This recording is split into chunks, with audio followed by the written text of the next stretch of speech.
Good afternoon, everyone. Thanks for joining us for On Beyond Fiduciary, Effective Plan Governance. I have just a few announcements. For those of you who are requesting credit, please note that to receive CE credit, you must remain logged into the video portion of the webinar for the entire program. Logging into the audio portion only is not sufficient for CE credit. Continuing education credits are being offered for the following designations: CPE, CIMA, CPWA, CIMC, RMA, CFP, and SHRM. Also, at the end of the webinar, we would like to request that all attendees fill out the evaluation form that will pop up.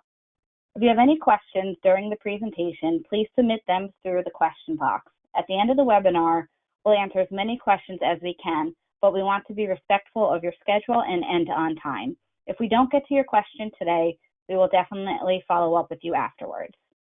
Tomorrow, you will receive an email with a link to replay today's broadcast. Now let's get started.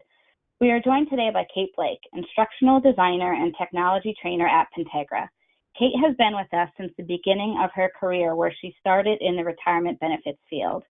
And being the quick learner and talented contributor she is, Kate quickly arose into various positions within Pentegra. Kate's been able to exemplify her deep roots of industry expertise in each position she's held, and her skills have always been a perfect complement to Pentegra's culture. Kate, I'll turn this over to you to start talking about effective plan governance. Wonderful. Thank you so much, Jen, for that lovely intro, and thank you, everybody, for taking the time out of your schedules to join us here today. I know that we're heading into a busy time of year, right? You're probably hearing from participants calling about their 1099-Rs, thinking about census data and testing and has it been submitted and where do we stand and what do we need to do, and so many balls in the air. But it really does all tie in with plan governance. I always say effective program design is truly just the most important thing that we can do for our clients and for ourselves. I think we see it every day. If we have the right plan in place, so many of these problems that we see all the time can get prevented from happening. And that's what we're going to do today. We're going to talk about the importance of that process, how we can assist the sponsors, committees, and our clients in becoming better consumers of fiduciary services, which frankly are still frequently misunderstood in the marketplace, how to identify actual and potential conflicts of interest and what to do in both situations, how to avoid the legal implications of inconsistent plan-related documents, service agreements, and contracts, the mountain of paperwork, and then assess educational needs of committees and plan officials. We'll start out with a couple of important questions that we should be thinking about as we move through today's presentation. What are the responsibilities of plan officials? Of course, you may know the answers to many of these questions, but our goal today is really to find ways to communicate both the questions and the answers to our clients in a way that they can understand. What are the elements of plan governance? Who is responsible for creating, executing a plan governance process?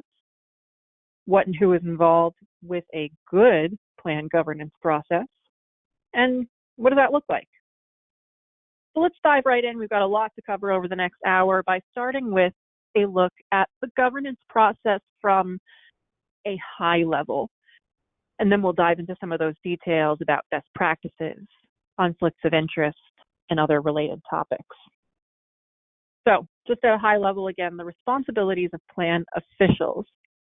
We need to make sure that the people that we work with who are connected to these plans are aware of these topics. Now, again, this may be an area where we're aware of this. That's a tongue twister. But as we'll see in a couple of slides, the number of cooks in the kitchen, so to speak, these days as it pertains to retirement plans is ever expanding. So an opportunity like a committee meeting or an annual plan review, or even, in a limited context, maybe an employee education meeting, it's important to explain these topics so that everybody who's subject to these rules is aware of what they mean. Of course, the exclusive benefit rule. Fiduciary must operate in a way that solely benefits participants and beneficiaries. Sounds easy on the surface, but we'll look at a couple of examples that can muddy the waters a little bit. Prudent expert rule.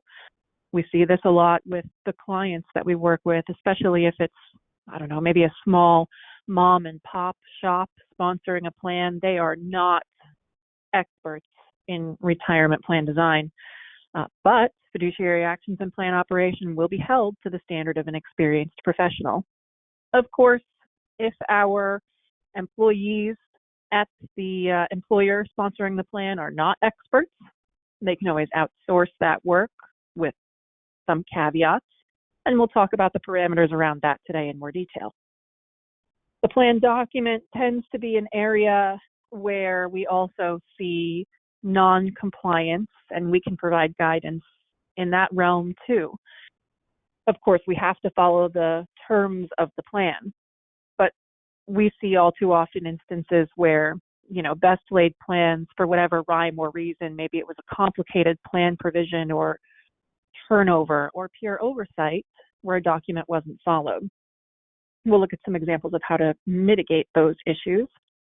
And lastly, investment diversification. Of course, we have to offer a wide range of investment options in those DC plans that are participant directed to help them meet their investment needs and diversify accordingly.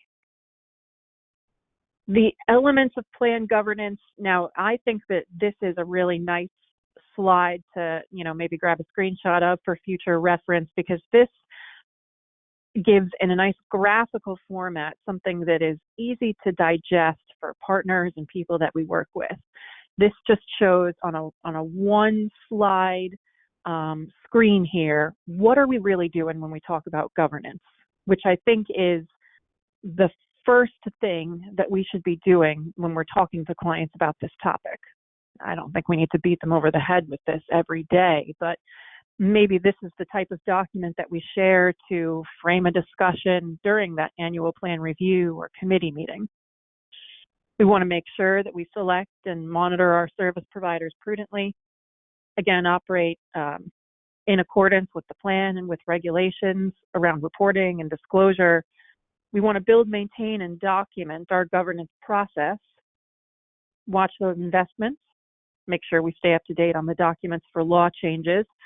We see issues with that around governance too, for example, with the Secure and CARES amendment deadlines being pushed back to the end of 2025. I find it an opportune time during those committee and plan review meetings just to mention that to clients and explain a little bit about how that document process works, because I think it's a pretty foreign concept to many clients who don't deal with this on the day-to-day. Another element of plan governance is, again, we mentioned, how do we mitigate those conflicts of interest, and how do we ensure that our governance team is effective and has the appropriate resources that they need. And this last item in the bottom right here is one where I feel we as service providers can add quite a bit of value. Excuse me. So that is at a high level what we're talking about when we're talking about governance. Plan sponsors need to make sure that they have some sort of structure around this. And that's where a governance policy document can come into play. It delegates authority to responsible parties, in an organized, standardized fashion. It assigns duties, rights, and obligations of those responsible parties, defines how actions with respect to the plan are approved, investment changes, amendments, plan terminations, new plans, etc. That's how frequently responsible parties meet, identifies recurring agenda items and how to introduce new items, and prescribes the process for taking and archiving operational notes and meeting minutes. So I said on the last slide that last little bullet point there was a great way that we can add value, showing clients how to tackle these complicated concepts in an organized way. I think that this slide is another sort of great takeaway or just a high-level framework that is useful to share with clients, because when you say you need to have a governance policy document to clients, I don't know if anybody on the call has ever said that, you typically get, I find, one of two reactions: either eyes glazing over or deer in headlights. So when you say you need to have this document and I can help you, and here's 6 key subtopics that we can, hash out together in a way that meets your needs, I think that that gives a lot more value to the services that we bring to our clients than just saying, hey, do you have a governance policy document? If you're new to a relationship too, and maybe they already have a document from a prior vendor or, something that they just happen to have floating around, it's a great opportunity to review that with them, with the framework, again, of these 6 items. So let's talk more about those items in more detail. One of them was the governance team. So who's on the team? What authority do they have? How often do they meet? Those are important questions that can be set forth in this document. And again, it's an opportunity for us to provide guidance to clients and make this a lot more manageable for them. So, who, based on what we've said so far, this is not an official poll, you can just give some thought to this. Who is responsible for creating and executing that governance process? Is it the record keeper, the advisor, the TPA, the 338, or maybe none of the above? And I think the big takeaway from what we've said so far is that we're all going to be impacted by the governance process, every single entity listed on this slide. But the real answer is, of course, none of the above. Because at the end of the day, while the plan sponsor, which in many cases is the employer, can outsource this responsibility, they can't eliminate it entirely. They're still responsible, even if they outsource these responsibilities, for monitoring the vendors that they have selected to take over. So an advisor can fill, a lot of roles in the plan, assisting with governance, in many cases, sort of a chief governance officer function. But the plan sponsor is always ultimately, at the end of the day, responsible for overseeing. Now, I think many of us know that through the course of our own business, but I think that when we start getting into an area where we say, hey, I can help you with governance, I do think it's important just to have this caveat that, hey, we're providing guidance and assistance, but you still ultimately retain the responsibility as the plan sponsor for the governance process at the end of the day. All right. So with that said, this first quiz question is an easy one. Who is responsible for the plan governance process? A, the TPA, B, the plan sponsor, or C, the 338 fiduciary?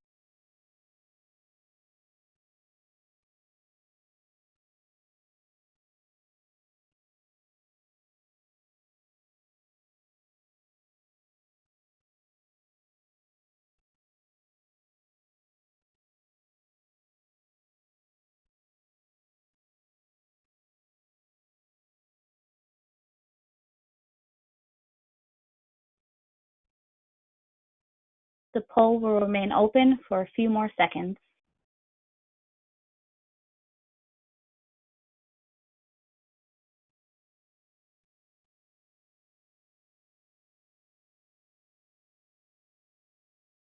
The poll is now closed. Kate, you may continue. Great. Thanks so much, Jen. The answer, of course, is B, the plan sponsor. They are responsible for the governance process. And I know I just said that, but it really can't be overstated because, again, as we head down this path, the waters tend to get muddied. I recall a client that I used to be at all of their meetings. I used to help them prepare the agenda for the meetings, and I would share my notes with them afterwards. And I used to always say, these are not the official minutes of the meeting, and, I am not the person in charge of the governance process here. I'm just assisting you with the process. So just important to lay down that ground rule as you're going down this path, just to make sure that the division of responsibility stays within the legally prescribed roles. Now, that said, the sponsor can take that governance responsibility and enlist the help of committee members. And I think in many instances, having a retirement plan committee is absolutely a best practice. And I've seen it both ways. I've seen employers who have and do not have committees. And I would say the ones that do run significantly smoother than the ones that don't. So, who are these people? Well, it could be plan service providers, it could be the sponsor and the committee. And as we identify these people, as we'll do over the next couple of slides, we'll go through the duties, rights, and obligations of each. And we also need to be clear on which, if any of these people, are offering fiduciary services or have any fiduciary responsibility of their own, just inherent in being part of the plan that they need to follow. So our plan sponsor, it could be John Doe, small business owner. It could be Hannah, HR rep, or Patricia, payroll person. And we frequently see that. It's frequently a small business. A lot of times, we have large plans out there too. But even in those cases, even where there's a full HR or finance department working on this, I think we've all experienced this, they tend to operate in silos. If an HR team is the point person for a retirement plan, they're going to be concerned with plan provisions and probably not investments. Vice versa, if finance is the point person, they're probably going to care a whole lot about investments and maybe not so much about the nuance of best practices and plan provisions for employees. And that's why the plan sponsor might want to outsource this authority, granting it to the committee. By doing that, the committee now has the duty to monitor and evaluate fiduciaries and service providers. And again, this oversight is held to that expert standard. So the prudent expert standard is that we must use the same level of care, diligence, prudence, and skill as someone who is familiar with such matters. So if I am Patricia, payroll person, and I'm making the decision to outsource to the committee because I don't feel I have the skill in order to serve this function, I haven't eliminated it entirely. I still have to monitor and evaluate. And that tends to be scary, I find, for those HR or finance people. Finance less so, but HR tends to get a little bit nervous about governance and monitoring a committee and oversight. And this is a great area, again, where we can really add value. We can do things like help a client identify the full basket of service providers that they work with, which is really the first key in governance. If you don't know what cooks in the kitchen are in the kitchen, you don't know what is expected of them and whether or not they're fulfilling those responsibilities. So we can help plan sponsors identify all these various record keeper, TPA, custodian, trustee, advisor, consultant, and anyone else who may be in the room with us or part of this whole process. And that's where that role of this idea of the chief governance officer comes into play. While we can never take the full fiduciary responsibility off of the plate of a client or a plan sponsor, we can help people or help plan sponsors sort of corral, so to speak, these different roles and relationships. We can serve as a central point of contact to make sure that our plan sponsor knows what's expected of each entity. And we can serve as a central point of contact to help make sure that all of these various service providers are doing what they're supposed to be doing. The idea of a chief governance officer, in my experience, is really somewhat new to the idea of retirement plans. These regulations have been in existence for a very long time now, but they haven't really gotten the kind of attention that they should, in my view, until recent years. And I think one of the driving forces for the emphasis now of the emphasis on governance is the fact that we have so many different players in the kitchen now. It used to be easier to manage what was going on when there was a much smaller pool of investments to pull from. The internet was not as developed as it was today, and there was less nuance and maybe record keeper choice and things like that. As technology and the investing and retirement plan world has expanded and gotten more nuanced, that has led to the creation of this idea of serving as a chief governance officer to a plan. And in that role, we can help our clients make sure that they're fulfilling all the responsibilities that they need to. So like I said just a minute ago that I had that client and I did a lot of the things that are listed on here for and with them. I helped them set the meeting time. I helped them coordinate it. I helped them with an agenda. I didn't take formal minutes, but I gave them my notes so that they could, look at them and make sure they didn't miss anything. And all of that stuff is critical for effective plan governance. It can be really hard for plan sponsors who don't deal with this on the day-to-day basis. So we've covered a couple of things here and a bunch of ways in which we can add value in terms of governance, helping people understand what is expected, giving people ideas perhaps for committee creation or committee maintenance if they don't have one already or if they're new to a committee. And then as we see here, helping them through those committee meetings. Ultimately, of course, these decisions are up to the plan sponsor as the principal fiduciary on the plan, but we can provide guidance, and I can tell you what I found to work. Meeting times and dates. I used to do my committee meetings either quarterly or annually. Some of my larger clients like to have quarterly committee meetings, but I typically find that an annual committee meeting is generally sufficient unless there's some major change afoot. As far as timing, I like to typically do them in the spring because then you can reflect on the prior year.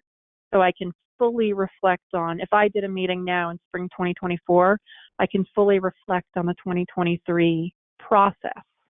And by process, I mean, was the data submitted timely? Was testing completed timely? Was there an audit? Was it, what were the results? Was the 5,500 filed? Were notices completed? So doing a spring meeting is effective in terms of a calendar year look back. And if you do that on a consistent basis each year, you can build up a nice repository of plan data, as I'm sure many of you already know. I like to also try to tack on these committee meetings with anything else that may be going on. A committee meeting tends to be a little bit more high level in terms of governance. In other words, the things we just said, have all of these boxes been checked that the law requires? But I also find that the day you do a committee meeting is also maybe a great time to grab HR and finance and do a quick plan review. It could be a good time to tack on employee education just for a little extra value add there. I like to keep my agendas pretty concise. I usually do a review of the prior year's minutes, a legislative update, a governance overview where all the boxes checked, and then I usually choose, a special topic. If a restatement's coming up, I'll talk about plan provisions, or if, Secure 2.0 has major changes that are coming down the pipeline, I'll talk about that. So just making sure we touch on governance and that plan metrics and review is really key. And then again, you can supplement, you can take notes and surely share those with the client. But if you do have a committee, typically that committee should appoint a secretary. And the secretary on the committee should really be the one who is responsible for taking the official minutes and maintaining them into the future. Something else that I like to do, though, just to kind of make that secretary's life a little bit easier, because I think that's what we should be all about, right? Is just making our clients' lives easier in any way possible.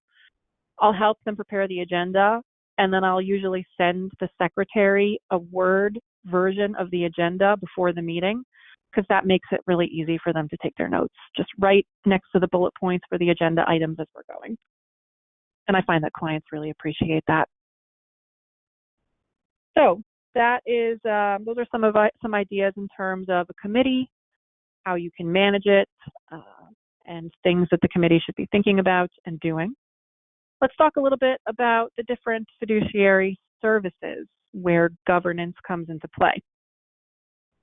We've got on the left-hand side over here, investment-related fiduciary services, ERISA 338 and 321 services. And down here on the bottom right, we have 408G services.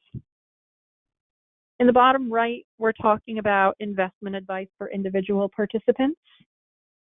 And over here on the left, we're talking about different levels of advice at the plan level.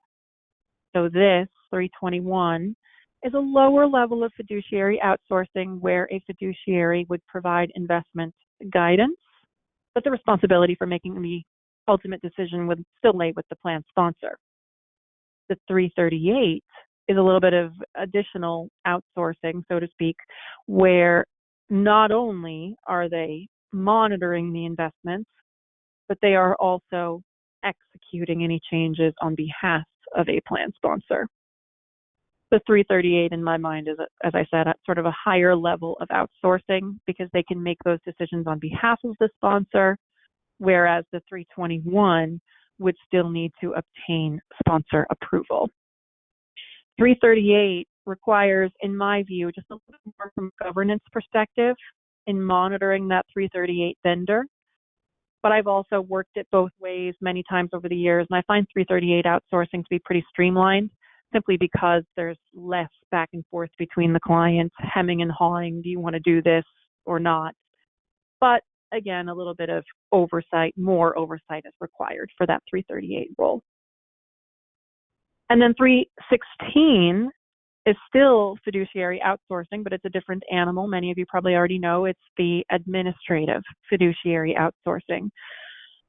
In other words, the non-discrimination testing, so ADP, ACP, top heavy, et cetera, any notices, the audit, the Form 5500, all that back office administrative type function. Of course, not all fiduciary services are created equal, though. Just make sure this is also a place to add value. Our clients understand contract terms, settlement provisions, and backing. So what's covered? Not every 338 is the same. Many of them have different monitoring methodologies, different preferred fund families, different preferred strategies, different service terms. 316 providers could just have different technology that they use, different ways that the service teams are structured, and also, again, different levels of service. So not all vendors are created equal. I think we know this, but our clients may not, and it's our job to help guide them when it comes to these topics. And then if there's an issue or something goes wrong with a benefit, is there any sort of guarantee in place is a critical question to ask as well when we are looking at these different types of fiduciary service providers and evaluating them.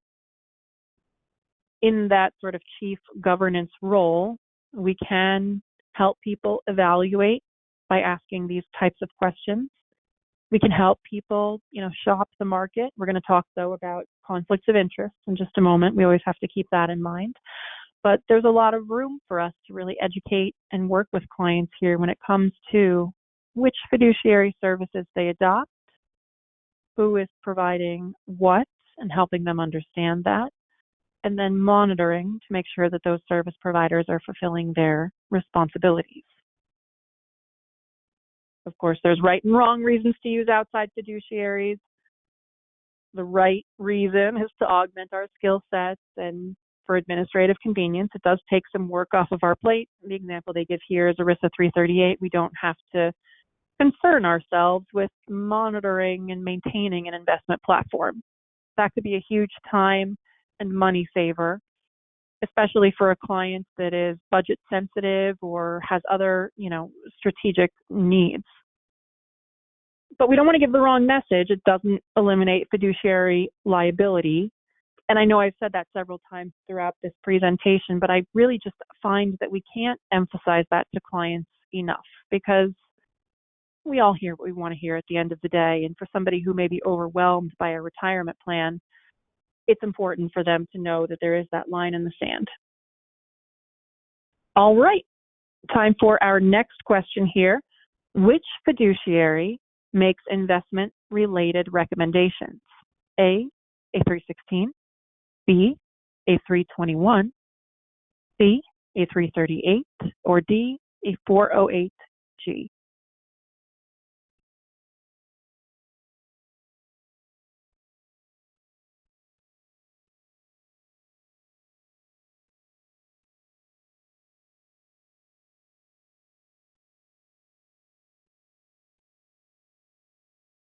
This poll will be open for a few more seconds for anyone who has not yet voted.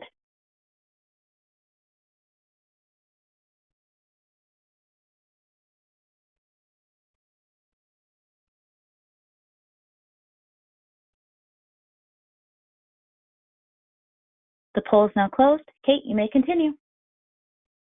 Thank you. This is actually a little bit of a sort of a trick question. I know that when I was earlier in my career and had a lot less gray hairs, this one used to trip me up a little bit. But when we're talking about investment-related recommendations, we know right off the bat we're talking about either a 321 or a 338, right? So the 321, you can make recommendations, but you can't enact them. So that is the answer here. So we're making, but not actually transacting.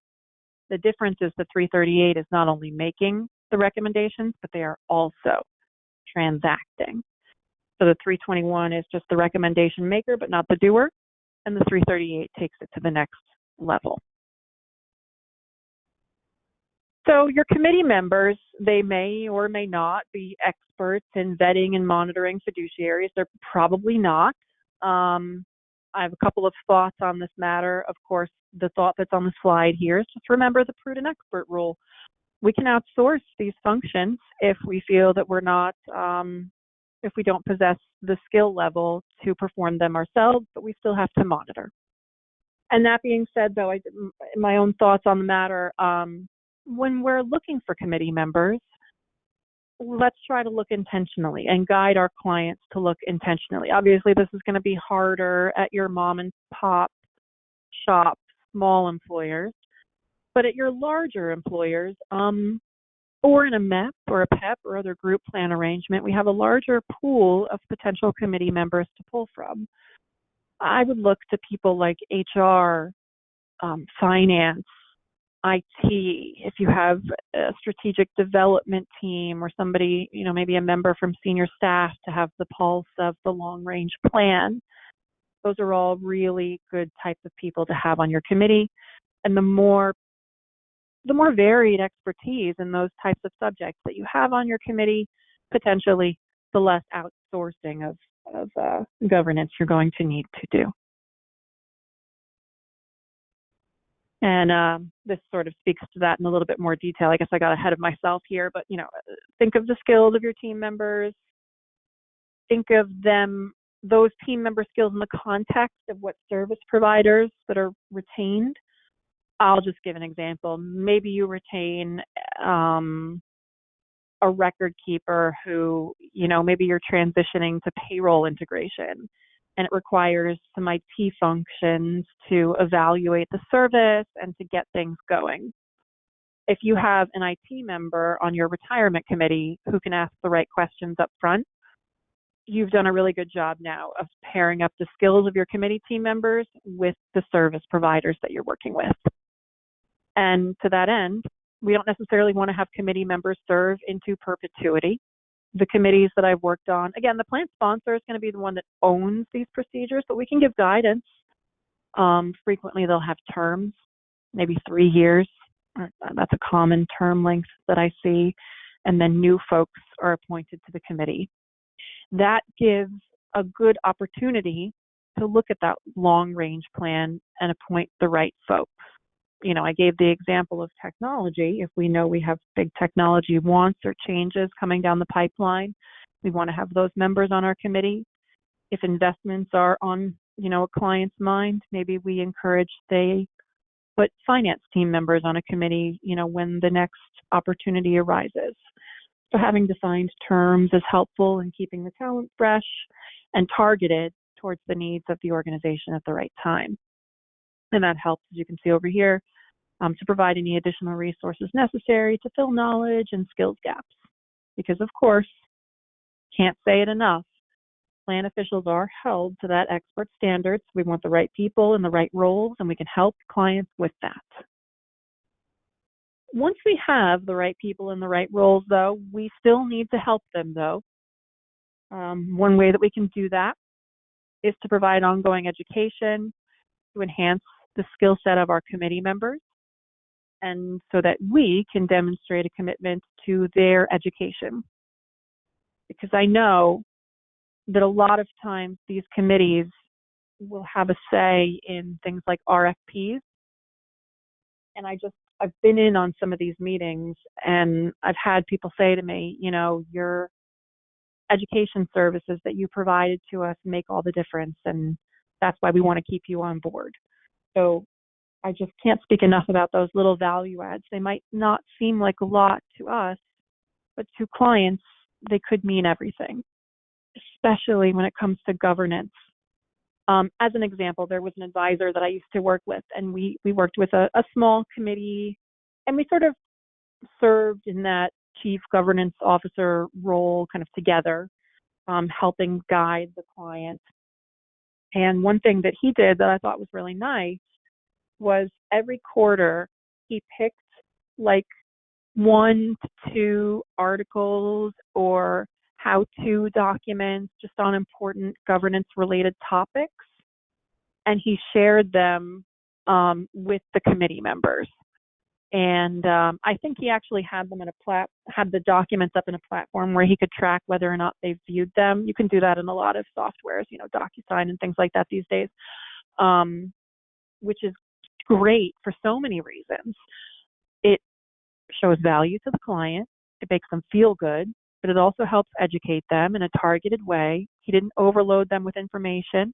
He did it on a quarterly basis, which I really liked. We said before, or we say it here on this slide too, document these educational processes. Him sending 2 quarterly articles that were targeted to a committee was so low effort on his part. And I don't mean that in a bad way. I just mean it was such low-hanging fruit that really made the client's life easier, because later on, if they were ever to get audited, and if the IRS or DOL was, heaven forbid, to say, do you have a committee and can you supply the minutes or any education that you may have received, they had that at the tip of their fingertips, and they had it in a documented way so that they could show to the IRS, this is something we do every quarter. Without that advisor partnering with us on that plan, they probably wouldn't have had that. And they would have had to say to the auditor, I'm sorry, we don't do that. So again, just a super easy way that we can help the client think of things that they might not think of and check those boxes proactively. Now, we're working as a team with a lot of different vendors here. It's us, maybe we're an advisor or other service provider. We're working with the clients and investment providers. We have to make sure that everybody's up to date on the ERISA fundamentals, conflict of interest. It's also important to make sure that everybody who touches the plan understands fully the fees, expenses, and investments that are involved. We'll spend a couple of slides talking about that. And then I also just want to spend a slide or two on, at a broad level, understanding the industry, who's who, and trends in governance. So we do have some core fiduciary obligations that we can never stray from, and some of those obligations can get a little thorny sometimes. So let's talk about them. One of which is investments. And we listed this one first because, as you can see up here, historically our investment-related issues, create the most potential liability we can imagine. She's maybe not having an appropriate portfolio to the participants' needs. There's a lot of issues potentially at play here. Plan officials are held to a reasonableness standard, and what helps them are things like an investment policy statement. Having a process in place for handling plan investments, you can see here, it's the cornerstone of risk mitigation. Most, maybe, I haven't worked with every investment firm out there, but most investment firms that I have worked with, Pentegra included, prepares an investment policy statement by default. In our case, if we're serving as the 338 on the plan. If a plan sponsor does not have an investment policy statement, that may be something that might be worth investigating, with their vendor. But that dictates what types of investments are going to be offered in the plan. It dictates who is responsible for maintaining that portfolio and any parameters around the management of that. I say portfolio, I should say fund lineup. Parameters around management of that fund lineup. Another area where we have to kind of keep our eyes peeled is in terms of reporting and disclosure compliance. This is often delegated to service providers, which is a prime reason why we have to keep an eye on it. It's also a prime way of showing value. Clients don't always know whether or not or when their service providers have completed the required tasks. So we can help keep on top of that and keep clients abreast of those developments. That said, as you can see in the center of the slide, it does always remain the responsibility of plan officials, but we can help. Common misconception, gee, I thought so-and-so was doing that. Again, at the end of the day, we know our sponsors retain that responsibility. So investments, reporting and disclosure, and who owns that responsibility. There's a lot of pieces that kind of come with this too. Making sure the plan document is up to date, IRS compliance testing, 5500 reporting, participant reporting. I mentioned a few minutes ago that in my annual governance or review meetings, I like to have kind of a checklist of were these things completed. I think that's a great value add too, because all these things we've talked about so far, investments being thorny and having their issues, reporting and all these disclosure issues, items that are listed here. If we can give this to a client and say a checklist format, like with the headers on the slides here being the major topics, and then we can say to a client, hey, how are you doing on A, B, C, and D here? Do you need any help? Do you understand what's required? A lot of times clients don't, and they either don't know what they don't know, or they don't want to ask because they don't want it to seem like they don't know.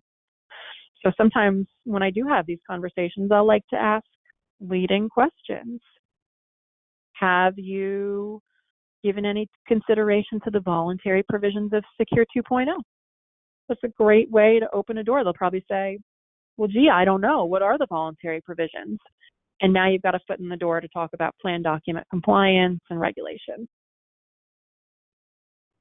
Okay, so time for another quiz question. Which entity is generally responsible for plan reporting and disclosure? The 338 fiduciary, the plan sponsor, or the record keeper?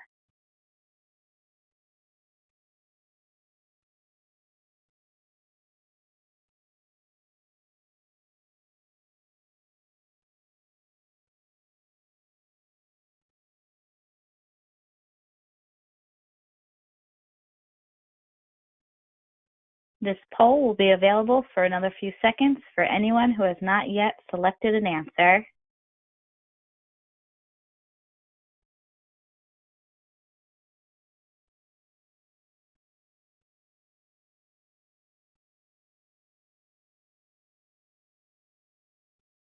The poll is now closed. Kate, you may continue. Thank you, Jen. The answer is C, the record keeper. And again, that's just why it's important for us to make sure that those sponsors are aware of what they have outsourced, and we can help them keep tabs on the record keeper and other service providers to make sure that those reporting and disclosure requirements are met. So conflicts of interest, this is an important discussion to just touch on when we're talking about, anytime we're talking about making recommendations to the client, because of course conflict of interest is a DOL topic of interest. The IRS has similar rules about prohibited transactions, but many of those are at the participant level. So for our purposes, for this conversation, we're really going to focus on conflicts of interest, again, sort of at the employer level here. Of course, ERISA requires that conflicts of interest be avoided. A conflict of interest could occur in a couple of different situations: a sale or exchange between a plan and a party in interest, lending or credit extension between a plan and a party in interest, or the furnishing of goods or services between a plan and a party in interest. This is a little nebulous, so let's look at a couple examples. This doesn't have to, but could include plan sponsor and its affiliates. It could include the plan committee if there is one.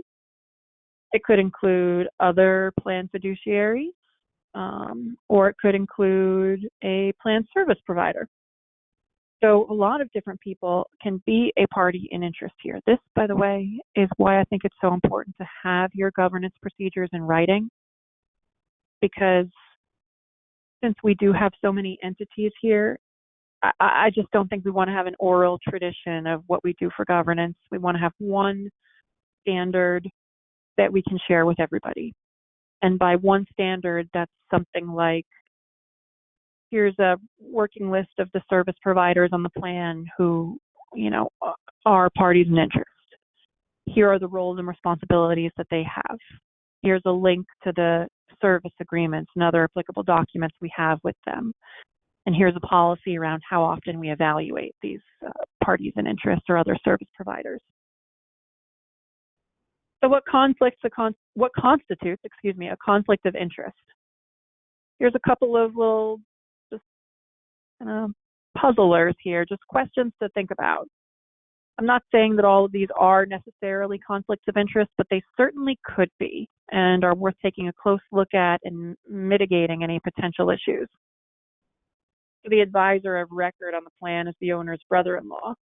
I've seen situations where an owner of a plan has, employed somebody that they trust, but we need to make sure that we have protocols in place around that. A CEO of the plan sponsor also serves on the board of a plan service provider. I've seen that too. Actually, we have some of our participating employers serving on some of our boards here at Pentegra.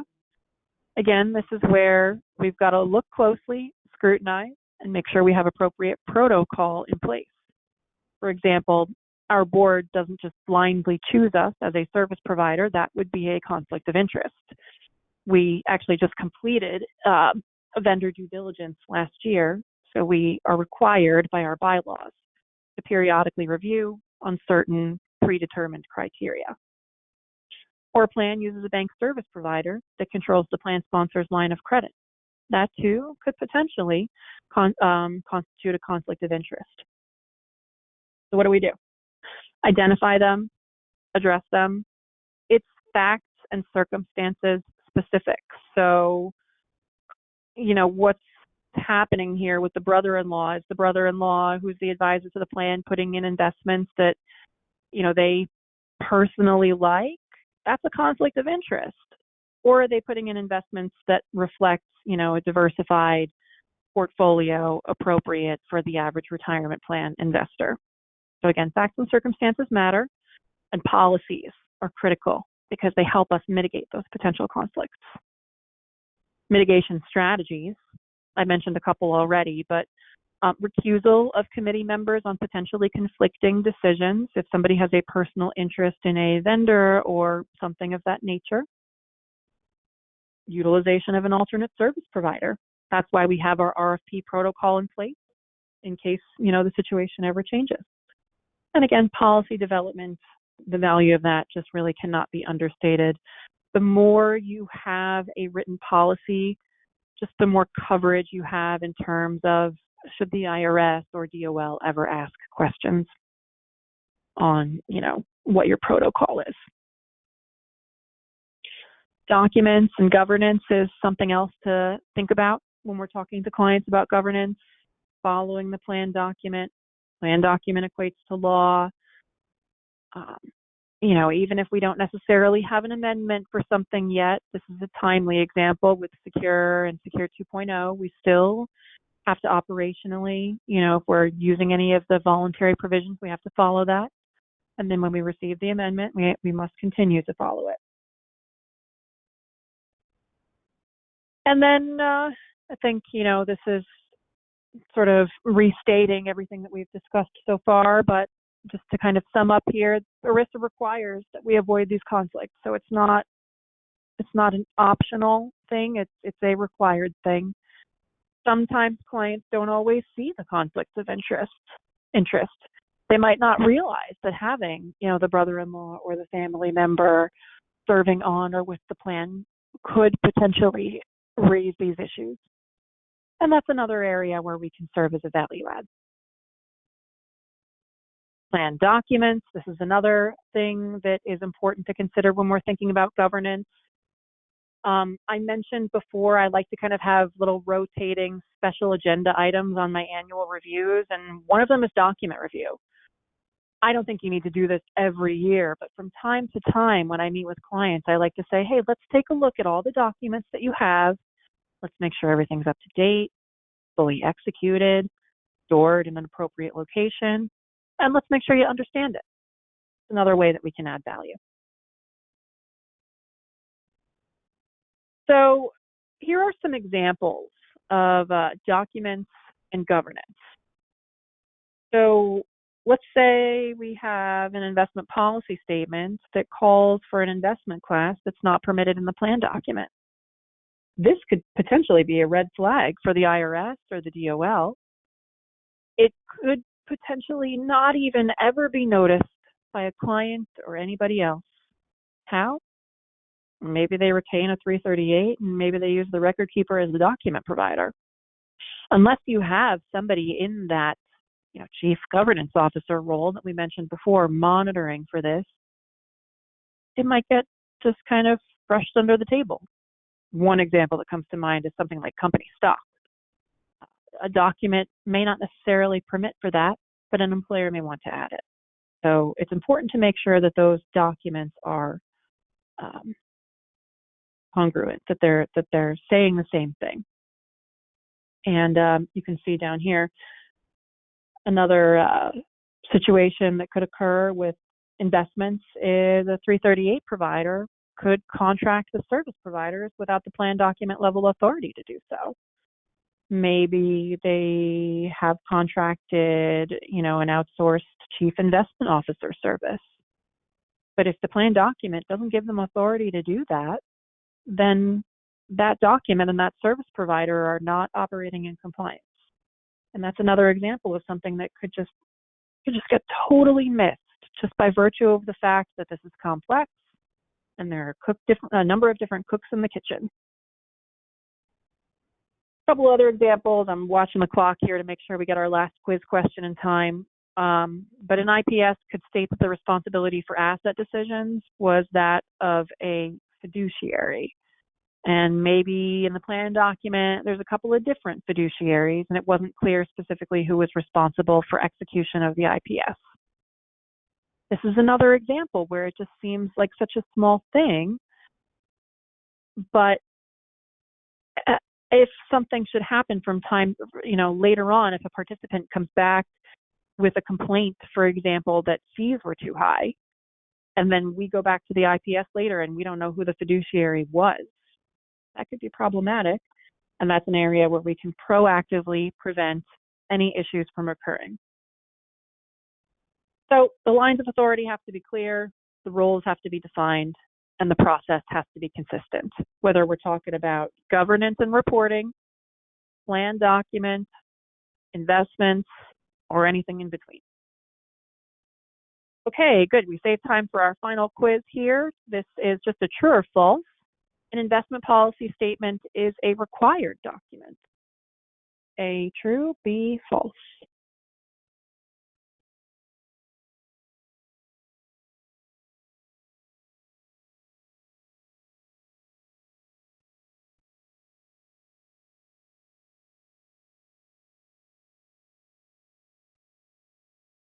This poll will remain open for another few seconds for anyone who has not selected an answer.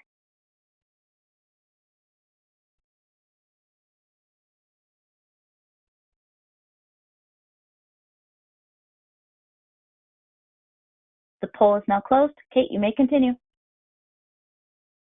Thank you so much, Jen. And this is also kind of a little bit of a trick question. Answer is false.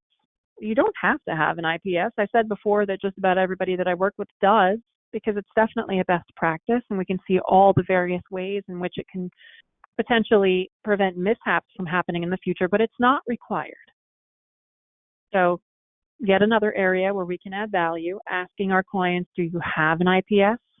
If not, does your vendor offer the opportunity for you to have one?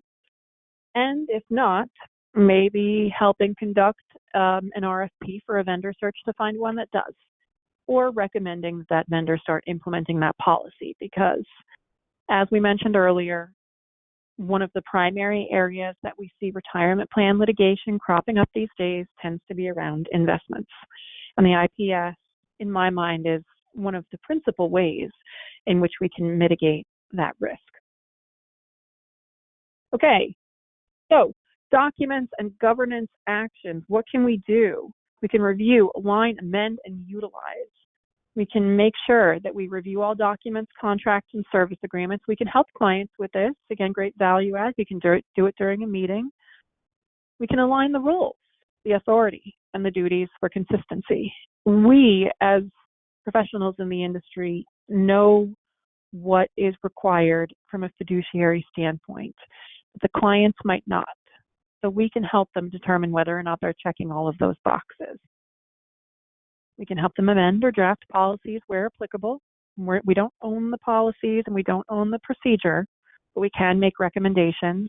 And again, the recommendations that I find to be helpful are having that IPS, having that committee sort of governance and policy statement. Both of those are really key. And then utilize. So the IRS and DOL, they do have the corrective programs. They've actually recently sort of loosened up some of the programs too, where you can now self-correct certain errors that you weren't previously able to do. So that's definitely a positive enhancement that we've seen with some recent legislation. They also have a really robust website with a number of recommendations on, things like best practices to avoid issues from happening in the first place. And this is just sort of a restatement of what we already said, just to close us out here. Make sure to check those plan provisions, that service provider documentation, and make sure that the record keeping and payroll is consistent with those documents, because in addition to the investments, the plan document is really the other area where we tend to see people get kind of a little off track from time to time. Oh, there's one more question. I apologize. All right. Which document supersedes all other plan-related documents? The plan document, the IPS, or the summary plan description?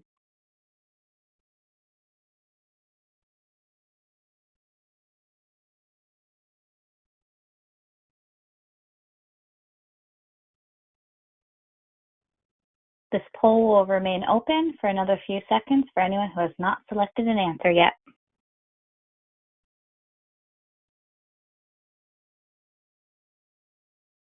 The poll is now closed. Kate, you may continue. Great, and that would be A, the plan document. So, to wrap up, identify that chief governance officer. Can you assist with fulfilling these functions on behalf of the client? Do we know all the cooks that are in the kitchen, and does everybody have a sense of their responsibilities? What can we do? Help draft that governance policy and calendar. Compare documentation, make amendments or modifications where necessary, including corrections if necessary. Make sure clients are familiar with those conflict of interest rules and ID potential conflicts of interest and proactive mitigation strategies. and then address skill sets and backgrounds of committee members and propose ongoing educational initiatives and topics to keep them both informed and keep that documentation going. Jen, any questions or comments that I can answer before we wrap up? No, I don't see any questions in the questions box. All right, great. Well, thank you. I think that concludes everything that I've prepared today. Jen, would you like to close us out? Yes, thank you, Kate. And thank you to everyone who attended today's webinar. As a reminder, please complete the survey questions that will pop up on your screen in just a minute. Everyone have a great rest of your day. Thank you.